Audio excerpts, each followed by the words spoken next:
Hi friends, ഇന്ന് ഞാൻ വന്നിട്ടുള്ളത് കുരുമുളക് വറുത്തരച്ച് വെച്ചിട്ടുള്ള നല്ലൊരു അടിപൊളി ടേസ്റ്റുള്ള ഒരു മത്തിക്കറിയുടെ റെസിപ്പി ആയിട്ടാണ്. അപ്പോൾ ഈ ഒരു കറി നമുക്ക് ദോശയുടെ കൂടെയും പൂരിയുടെ കൂടെയും നെയ്ച്ചോറിൻ്റെ കൂടെയും സാദാ ചോറിൻ്റെ കൂടെയൊക്കെ കഴിക്കാൻ പറ്റിയ നല്ലൊരു അടിപൊളി ടേസ്റ്റുള്ള ഒരു കറിയാട്ടോ. അപ്പോൾ വീഡിയോ നിങ്ങൾ മുഴുവനും ഒന്ന് സ്കിപ്പ് ചെയ്യാതെ കണ്ട് ഒന്ന് സപ്പോർട്ട് ചെയ്യണം കേട്ടോ. അപ്പോൾ ഇതെങ്ങനെയാണ് തയ്യാറാക്കുന്നതെന്ന് നമുക്ക് നോക്കിയിട്ട് വരാം. ഞാൻ ഇതവിടെ 500 ഗ്രാം മത്തി നല്ലതുപോലെ കഴുകി വൃത്തിയാക്കിയിട്ട് എടുത്തിട്ടുണ്ട്. നമ്മളിവിടെ കണ്ണൂർ മത്തി എന്നാട്ടാ പറയാം, ചില സ്ഥലത്ത് ചാള എന്നെല്ലാം പറയുന്നുണ്ട്. അപ്പോൾ ഇത് നല്ല ഫ്രഷ് മത്തി കേട്ടോ, നല്ല പിടക്കണ മത്തി എന്നെല്ലാം പറയില്ലേ, അങ്ങനെയുള്ള മീനാണ്. ഇനി നമുക്കിതിലേക്കുള്ള പൊടികളൊന്ന് വറുത്തെടുക്കണം. അതിനുവേണ്ടി ഞാൻ ഇതവിടെ ഒരു പാത്രം സ്റ്റൗവിലേക്ക് വെച്ച് കൊടുത്ത് ഫ്ലെയിം ഓൺ ചെയ്ത് കൊടുത്തിട്ടുണ്ട്. ലോ ഫ്ലെയിമിലിട്ടിട്ട് നമുക്കിതിലേക്ക് ഒരു 3 ടീസ്പൂൺ കുരുമുളക് ചേർത്ത് കൊടുക്കാം. ഒപ്പം തന്നെ ഒരു 3 ടീസ്പൂൺ മല്ലിപ്പൊടി കൂടി ചേർത്ത് കൊടുക്കാം. പിന്നെ ഇതിലേക്ക് ഒരു അര ടീസ്പൂൺ മഞ്ഞൾപ്പൊടി കൂടി നമുക്കിതിലേക്ക് ചേർത്ത് കൊടുക്കാം. അപ്പോൾ കുരുമുളക് ഇനിയും കൂടിപ്പോയി കഴിഞ്ഞാൽ നമ്മുടെ കറി വല്ലാത്തൊരു കയ്പ്പ് ടേസ്റ്റ് ആയിരിക്കും കേട്ടോ. നിങ്ങൾക്ക് വേണമെന്നുണ്ടെങ്കിൽ ഒരു ടീസ്പൂൺ കുറച്ചെടുക്കുക കേട്ടോ കുരുമുളക് പൊടി. ഇനിയും ഇതിലും കൂടി പോകരുത്. അങ്ങനെ ഇതെല്ലാം കൂടി ലോ ഫ്ലെയിമിലിട്ട് നമുക്ക് നല്ലതുപോലെ ഒന്ന് വറുത്തെടുക്കണം. പൊടി കരിഞ്ഞു പോവാതെ ശ്രദ്ധിക്കണേ. അപ്പോൾ എൻ്റെ വീഡിയോ നിങ്ങൾ ഇതുവരെ സബ്സ്ക്രൈബ് ചെയ്യാതെയാണ് കണ്ടിട്ടുണ്ടെങ്കിൽ ഒന്ന് സബ്സ്ക്രൈബ് ചെയ്ത് സപ്പോർട്ട് ചെയ്യണം കേട്ടോ. അതുപോലെ തന്നെ വീഡിയോ നിങ്ങൾ കണ്ടുകൊണ്ടിരിക്കുന്ന സമയത്ത് നിങ്ങൾക്ക് ഇഷ്ടമാവുകയെന്നുണ്ടെങ്കിൽ ഒന്ന് ലൈക്ക് ചെയ്യാനും മറക്കരുത്. അങ്ങനെ ഇതാ നമ്മുടെ പൊടികളെല്ലാം നല്ലതുപോലെ തന്നെ വറുത്തെടുത്തിട്ടുണ്ട്. ഇനി ഞാൻ ഇതിന് ഫ്ലെയിം ഇവിടെ ഓഫ് ചെയ്ത് കൊടുക്കുകയാണ്.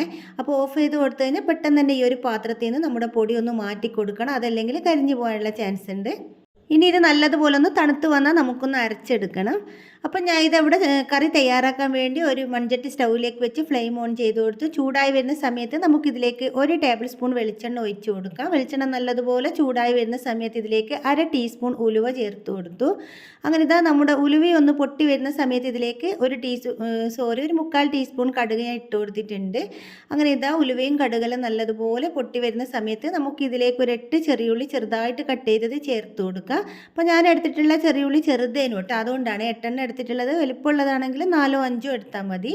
പിന്നെ ഇതിലേക്ക് ഒരു 5-6 അല്ലി വെളുത്തുള്ളിയും ഒരു ചെറിയ പീസ് ഇഞ്ചിയും ചെറുതായിട്ട് കട്ട് ചെയ്തിട്ട് ചേർത്ത് കൊടുക്കാം. ഒപ്പം തന്നെ 2 പച്ചമുളക് കൂടി ചേർത്ത് കൊടുക്കാം.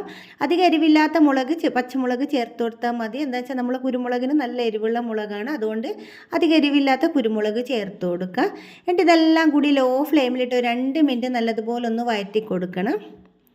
അങ്ങനെ ഇതെല്ലാം ഞാൻ ഇവിടെ വഴറ്റിയെടുത്തതിന് ശേഷം ഇതിലേക്കൊരു 3 ചെറിയ തക്കാളി ചെറുതായിട്ട് കട്ട് ചെയ്തിട്ട് ചേർത്ത് കൊടുക്കുന്നുണ്ട്.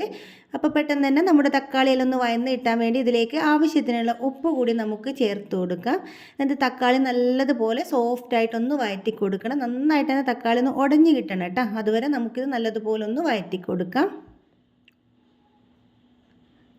അപ്പോൾ ഈ ഒരു സമയം കൊണ്ട് നമ്മൾ നേരത്തെ വറുത്തെടുത്ത് വെച്ച നമ്മുടെ പൊടിയില്ലേ, അത് നന്നായിട്ടൊന്ന് തണുത്ത് വന്നിട്ടുണ്ടേനു. അങ്ങനെ ഞാൻ ഇതെവിടെ മിക്സിയുടെ ചെറിയ ജാറിലേക്ക് പൊടി ചേർത്ത് കൊടുക്കുന്നുണ്ട്.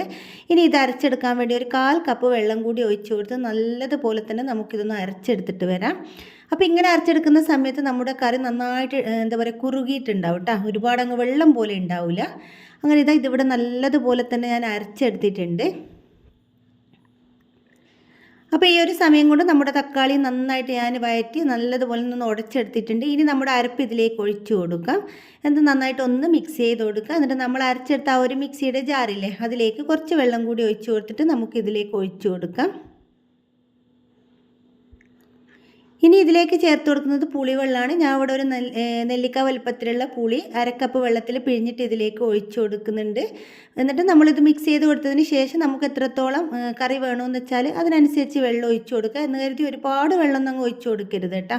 എന്നിട്ട് ഞാൻ ഇത് നല്ലതുപോലെ പുളിയും ചേർത്ത് കൊടുത്തതിന് ശേഷം മിക്സ് ചെയ്തിട്ട് കുറച്ച് വെള്ളം കൂടി ഒഴിച്ചു കൊടുക്കുന്നുണ്ട്. എന്നിട്ട് ഞാൻ ഇതിൻ്റെ ഉപ്പെല്ലാം ഒന്ന് ചെക്ക് ചെയ്ത് നോക്കി. ഉപ്പെല്ലാം നല്ല കറക്റ്റ് തന്നെയായിരുന്നു. അതായത് ഇടയ്ക്ക് ഞാൻ ഉപ്പ് ചേർത്ത് കൊടുത്തിട്ടുണ്ട്, അത് പറയാൻ വിട്ടുപോയതാണ്. എന്നിട്ട് ഇത് മൂടി വെച്ച് നല്ലതുപോലെ തന്നെ തിളപ്പിച്ചെടുക്കാം. അപ്പോൾ നന്നായിട്ട് നമ്മുടെ കറി ഇതവിടെ തിളച്ച് വന്നിട്ടുണ്ട്. ഇനി നമുക്കിതിലേക്ക് മീൻ ചേർത്ത് കൊടുക്കാം. അങ്ങനെ മീൻ ഇതിലേക്ക് മുഴുവനും ചേർത്ത് കൊടുത്തതിന് ശേഷം ചട്ടി ചെറുതായിട്ടൊന്ന് ചുറ്റിച്ച് കൊടുക്കാം. പിന്നെ സ്പൂണൊന്നും ഇടണ്ട കേട്ടോ. ചട്ടി ഒന്ന് ചുറ്റിച്ച് കൊടുത്തതിന് ശേഷം ഞാൻ ഇതിവിടെ മൂടി വെച്ചിട്ട് ഒരു മീഡിയം ഫ്ലെയിമിലിട്ട് ഒരു 5 മിനിറ്റ് ഒന്ന് തിളപ്പിച്ചെടുക്കുന്നുണ്ട്.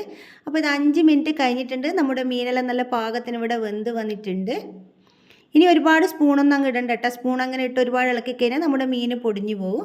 ഇനി നമുക്കിതിലേക്ക് കറിവേപ്പ് ചേർത്ത് കൊടുക്കുക. അപ്പം എൻ്റെ കയ്യിൽ കുറച്ച് കറിവേപ്പിട്ടേ ഉള്ളൂ, അതുകൊണ്ട് ഞാൻ ഈ ഒരു സമയത്ത് ചേർത്ത് കൊടുക്കുന്നത്. നിങ്ങളുടെ കയ്യിൽ കുറച്ച് കൂടുതലുണ്ടെന്നുണ്ടെങ്കിൽ കുറച്ച് നമ്മൾ തക്കാളിയെല്ലാം വഴറ്റുന്ന ആ ഒരു സമയത്തും ചേർത്ത് കൊടുക്കുക, ഈ ഒരു സമയത്തും ചേർത്ത് കൊടുക്കുക കേട്ടോ.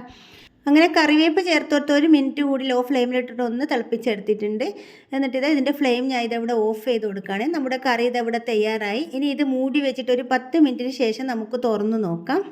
അപ്പോൾ ഇത് 10 മിനിറ്റ് കഴിഞ്ഞിട്ടുണ്ട്. നമ്മുടെ കറി നമുക്ക് തുറന്ന് നോക്കാം. കറിയെല്ലാം നല്ലതുപോലെ തന്നെ ഒന്ന് കുറുകി വന്നിട്ടുണ്ട്. മീനെല്ലാം നല്ല പാകത്തിന് തന്നെ വെന്ത് വന്നിട്ടുണ്ട്. ഇത് തുറക്കുന്ന സമയത്ത് തന്നെ നല്ലൊരു അടിപൊളി സ്മെല്ലാണ്. അപ്പോൾ വീഡിയോ നിങ്ങൾക്ക് എല്ലാവർക്കും ഇഷ്ടമായിട്ടുണ്ടാകുമെന്ന് വിചാരിക്കുന്നു. ഇഷ്ടപ്പെട്ടിട്ടുണ്ടെങ്കിൽ എന്നും പറയുന്നത് പോലെ തന്നെ സബ്സ്ക്രൈബ് ചെയ്യാനും ലൈക്ക് ചെയ്യാനും ഷെയർ ചെയ്യാനും ഒന്നും മറക്കരുത്. സബ്സ്ക്രൈബ് ചെയ്ത എല്ലാവരും വീഡിയോ കണ്ട് ഒന്ന് സപ്പോർട്ട് ചെയ്യണം കേട്ടോ. അപ്പോൾ നിങ്ങളുടെ കുക്കിംഗ് ഇഷ്ടപ്പെടുന്ന എല്ലാ ഫ്രണ്ട്സിനും അതുപോലെ ഫാമിലി ഗ്രൂപ്പിലൊക്കെ ഒന്ന് ഷെയർ ചെയ്ത് കൊടുത്ത് സപ്പോർട്ട് ചെയ്യണേ. പുതിയൊരു വീഡിയോ ആയിട്ട് നമുക്കിനി വീണ്ടും കാണാം.